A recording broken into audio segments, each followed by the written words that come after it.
Constantine the Great is one of those historical figures that helped shape the Western world as we see it today. His reign firmly established on the European continent what we call late antiquity, that is, the transition from the ancient world into medieval times. He was the first emperor to convert to Christianity, and he clearly established the idea of an emperor ordained by the one Christian God, something that will become a basic tenet of medieval monarchies and the surviving eastern half of the Roman Empire for the next millennia.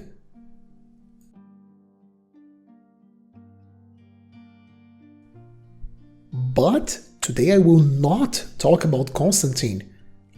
Of course, one day I'll dedicate a video to him. I just need to get a hold of some important coins because, of course, an important character such as Constantine deserves some impressive coins in his video. No, today we will talk about his family.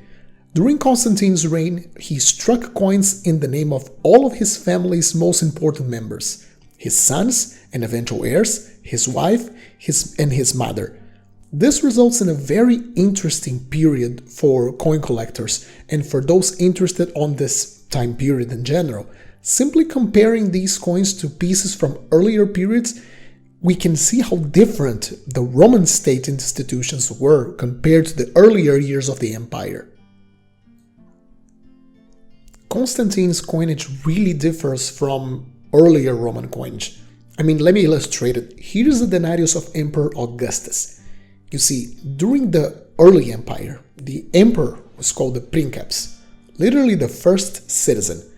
The idea was that despite his subtle connection to the divine, which was preached by the imperial cult, the quote-unquote official religion of the empire, the emperor was someone reasonably approachable.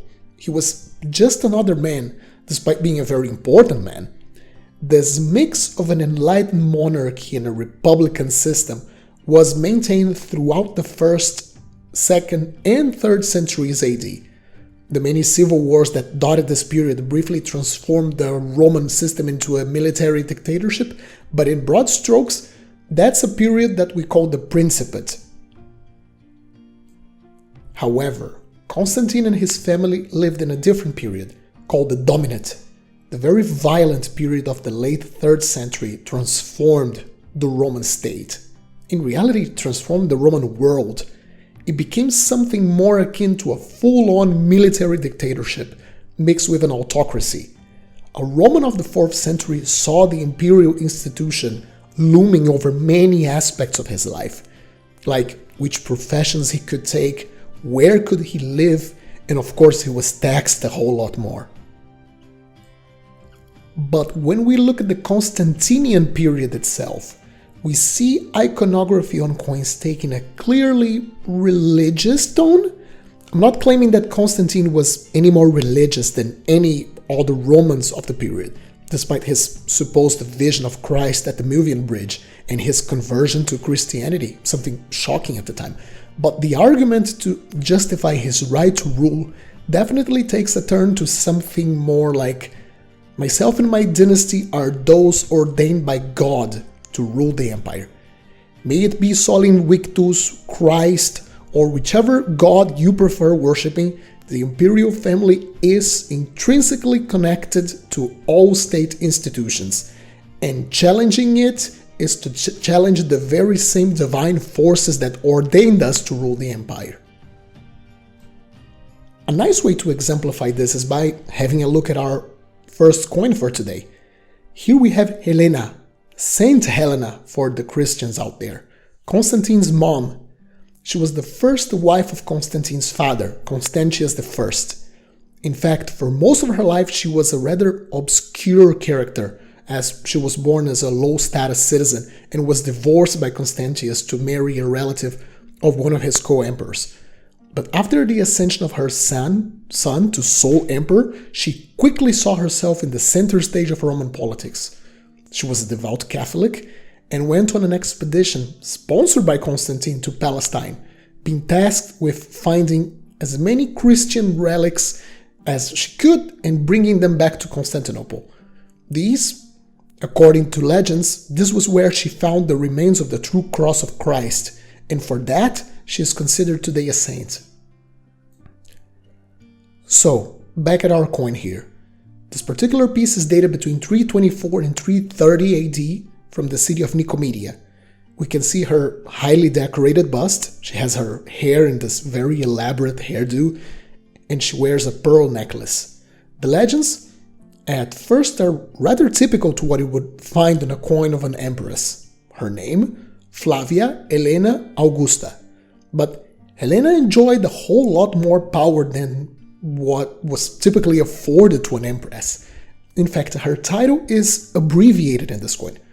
Constantine gave her the title Augusta Imperatrix, the second word being derived from imperium, literally to rule, as she had unlimited access to the imperial treasury to fund her pilgrimage, making her one of the most powerful Roman empresses.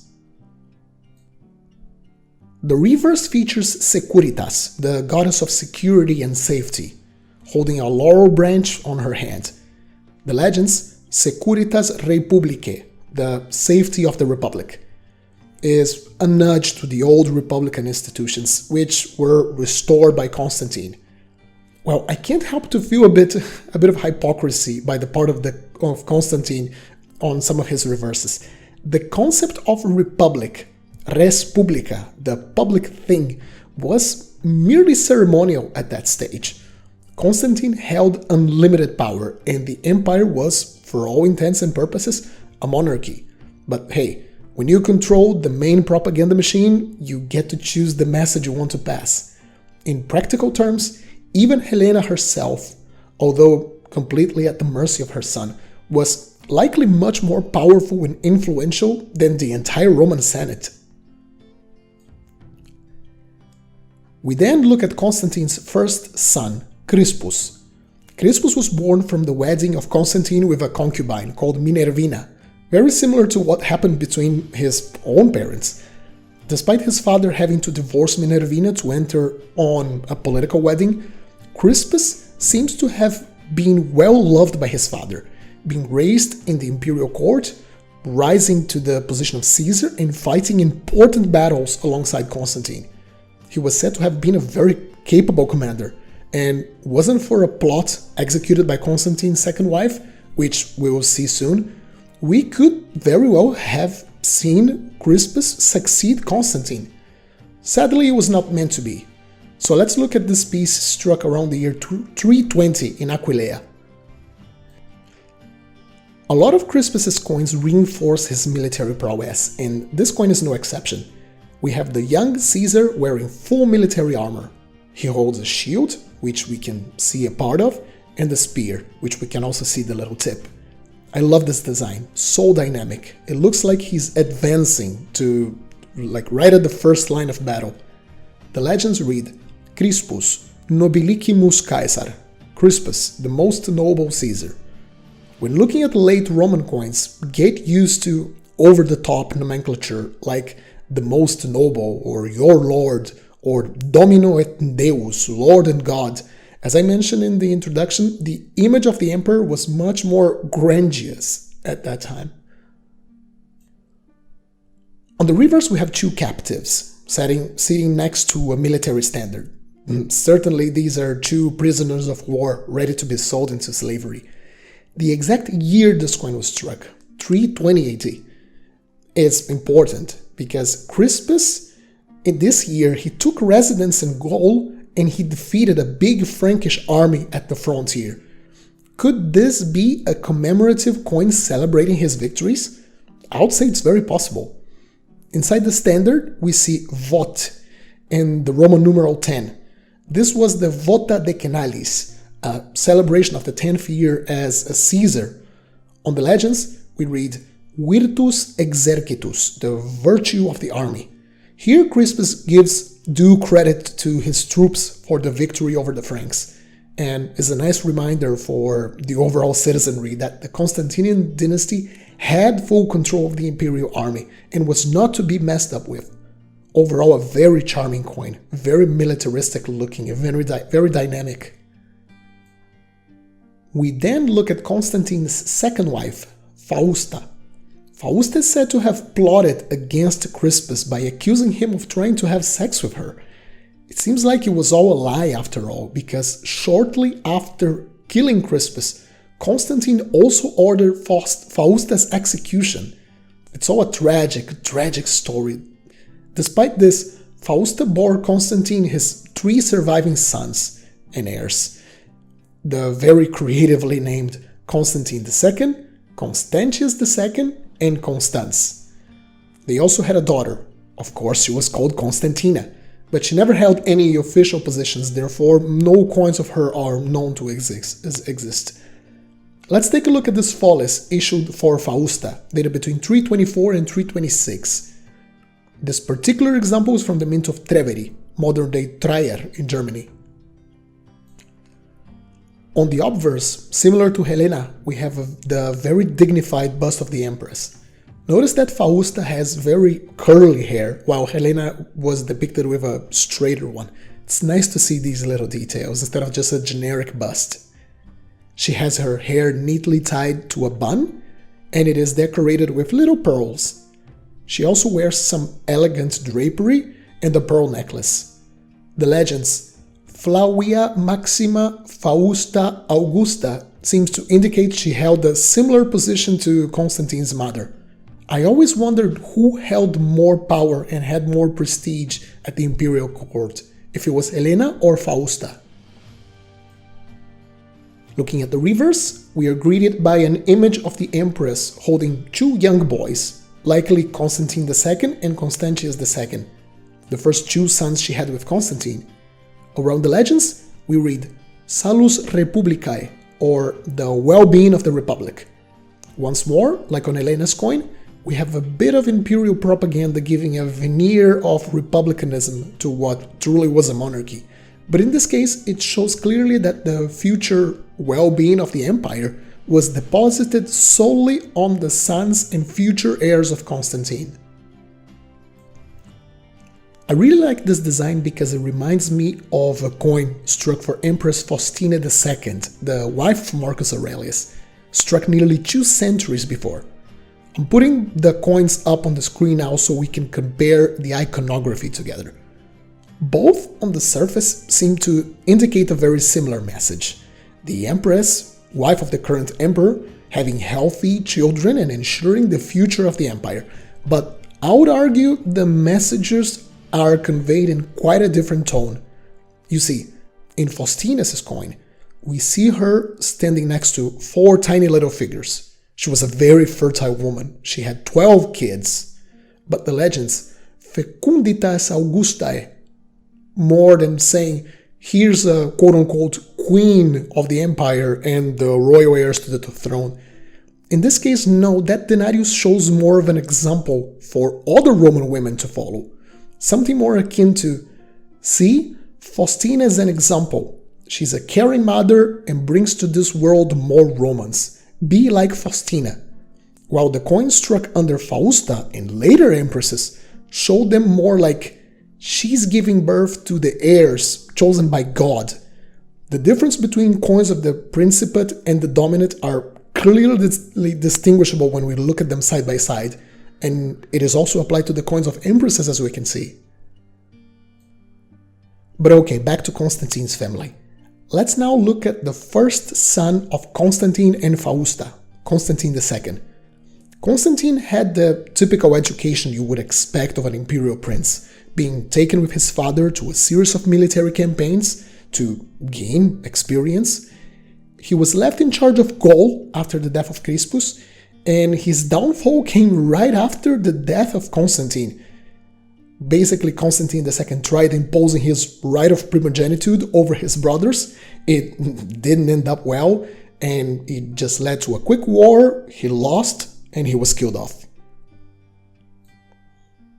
In the case of this coin we have here, dated between 321 and 324 in Thessalonica, modern-day Greece, we see the typical laureate bust of the Caesars of the time. He also wears a military cuirass under a cloak, showing he was taking charge of troops from a young age. The legends read, Constantinus Junior, or Junior, nobilicimus Caesar. To distinguish the coins of Constantine II from Constantine the Great, pay attention to the junior title, as well as the style on the bust, which generally shows a younger man, while the coins of Constantine show a mature, older figure. On the reverse we have the laurel wreath, typical symbol of glory and conquest.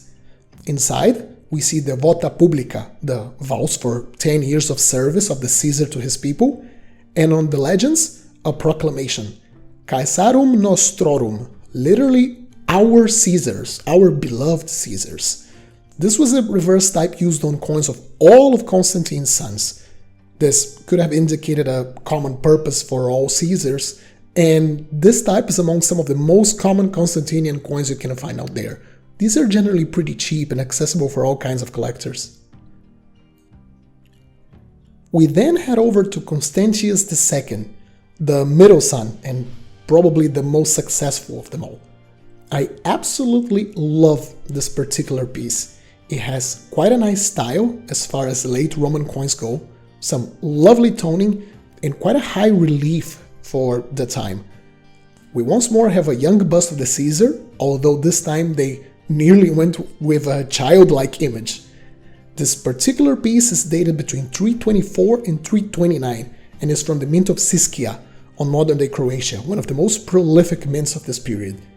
Just like on the coins of his older brother, we have Constantius wearing a military cuirass under his cloak. Looking at the reverse, we have what numismatists call the camp gate. As one of the typical explanations of the type is that this tower is supposed to show the main gate of a castra, the Roman forts that legionaries were based. Another theory, which I particularly adhere to, is that this one is one of the many frontier towers scattered all over the empire's borders, since they always seem to have these little turrets on top of them. In this case we have 2, sometimes we see 4. These are supposed to be fire relays, so if the soldiers stationed in this tower spotted trouble in the frontier, like a raiding party or an army, they would basically light up these relays, the other towers would see it, they would put fire on their own relays, and soon the whole region would be on high alert and mobilizing their troops. The legends reinforce this idea. We read Providentiae Caesarum, the providence, the preparedness of our Caesars. So basically something like Constantine's sons are capable commanders and they're here to protect the empire if trouble arises. Now let's head to Constans, the youngest son. Coins of Constans as a Caesar are surprisingly hard to come by, so for today I have a later example. My bad, I couldn't find one as a Caesar. So, in this case, it's a coin struck when he was already emperor.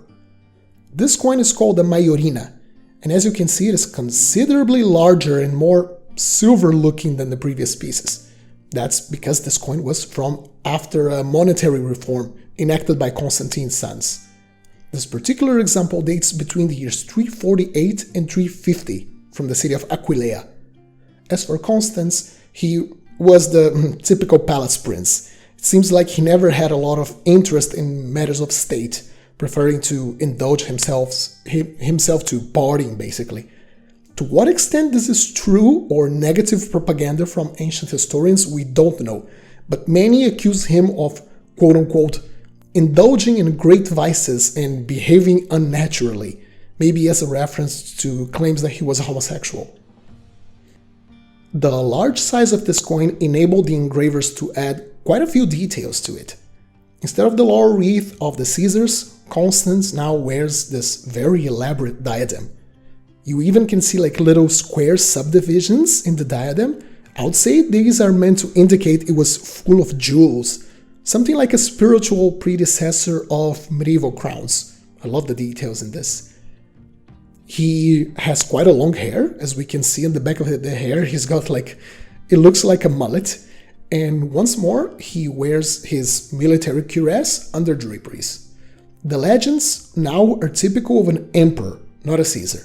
We have Dominus Noster, our Lord, Constans, Pius Felix, dutiful and well-fortuned, Augustus, emperor. On the reverse, we have a scene of the emperor on a galley, with the ship being steered by Victory. Notice the emperor holds a military standard called the labarum, and in it we have a Chi Rho, an abbreviation for Christ and the first big mainstream symbol of Christianity when the Romans adopted it. This is a lovely example of intermingling of pagan and Christian iconography on Roman coins. It will take quite a while before pagan imagery fully disappears from coinage. In fact, it will take centuries. The reason for this design likely has to do with Constantine's expeditions to Britain during his short reign. As for the legends, we read Felix Temporum Reparatio, the restoration of happy times, a nice little slogan to show the Roman people that everything was under control. Well, soon stuff would not be under control and the empire would plunge in yet another period of crisis, unfortunately. Constantine struck coins in all metals for all of his family. Some of these were some of my very first coins, and they are an amazing niche for beginner collectors to start collecting Roman coins. Although my main focus of interest lays in other time periods, I always see myself coming back to look at my Constantinian coins. Have you got any coins from Constantine's family? Let us know in the comment section down below. I hope you all enjoyed this episode. Leave a like and consider subscribing if you did. Happy collecting, and I'll see you soon.